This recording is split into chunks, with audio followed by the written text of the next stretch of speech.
For millions of people each year, this is what British summertime is all about. Trudging through mud and wrestling with a tent. Grab it! All to cheer on your favourite artists. They're the beating heart of British culture, but UK festivals are struggling. And year after year, the fields are falling silent. A real flashpoint was the pandemic, when 96 festivals closed. It was hoped to be a temporary shock, but look what followed. In 2023, 36 went under. The following year, a whopping 78 were slashed. And in 2025, another 43.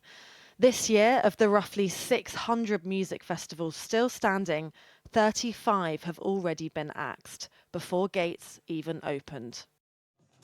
Most of those hit are independents, and the main reason is economic. But while indies are being squeezed out under the immense pressure with rising costs and reduced ticket sales, giants like Live Nation march on. The fear isn't just that British festivals are disappearing, but that music culture is becoming corporate, more unequal and less diverse. The call for reduced tax on ticket sales has been ongoing for years, and the government is listening to a point.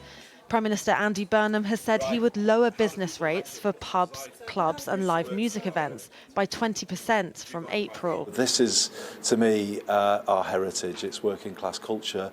Once pubs are gone, they don't come back. The same is true for festivals, many of which haven't managed to rebuild after COVID. Festival organisers say Burnham's tax cut must extend beyond the pub door and into the fields. Well, earlier I spoke to Dougie Brown, festival producer for the Belladrum Tartan Heart Festival, and John Rostron, chief executive of the Association of Independent Festivals. I began by asking Dougie how tough this year had been compared to previous years.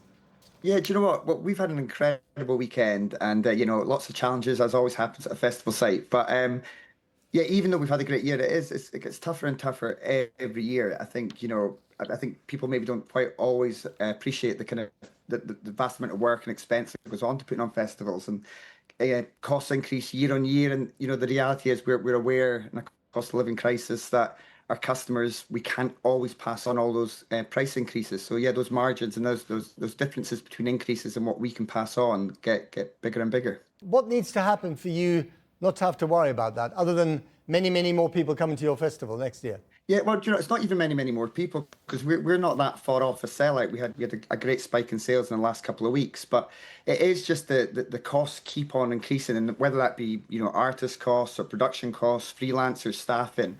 And I think it is that it's looking at kind of, I suppose, some of the models in other countries where there is cultural VAT discount rates, or other ways of helping support these events. The UK is at the lead of and respected as being the leader in music festivals and events, and I think that support there will really help that carries on into the future. So John, basically the festival industry wants the same kind of tax breaks that pubs have been getting from this new government, music venues that are not festivals, etc. That's what they're asking for. Yeah, I mean, we're looking for either a cultural rate of VAT, like Dougie says, happens in other countries, but for us, a really targeted grassroots music festival tax relief would be the answer. So like you have theatre tax relief and orchestra tax relief. These things are very similar, very costly to put on, but people absolutely love them. But to make it work financially, you need some kind of creative tax relief in the middle of that. And that's what we're asking this government for. And that would create the gap that Dougie's talked about, so you don't have to put your prices up and make it inaccessible for people. You can put on these fantastic events. But, times are very tough. The government will keep saying, well, times are tough, we need the money, we can't give everyone a tax relief. But do you think you're being singled out here by not getting any relief? The return on investment in terms of a tax relief, I mean, you've got festivals like Dougie's, performing really, really well, but the margins are so tight, and there's only so long you can carry on with those margins are so tight. And some people, 35 festivals have cancelled, postponed or called time this year.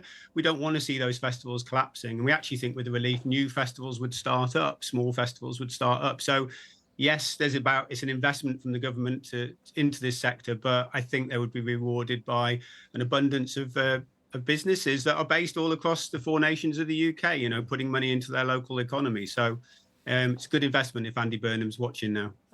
John, how important are music festivals to the kind of cultural DNA of the UK? I mean, you know, there are 600, I think, this year. It's a lot, right? How much do they define, you know, the cultural image of our country? I think very much so. I was on a call with somebody earlier. There's a delegation coming in from Australia of government officials and event officials who are coming to look at our industry and our festival sector to get advice and inspiration to take back to Australia. And they take people and they take skills and they take talent with it. I mean, when we're good, we're the best. And we're amongst our portfolio, of course, the greatest festival in the world with Glastonbury, which is obviously taking a fallow year this year.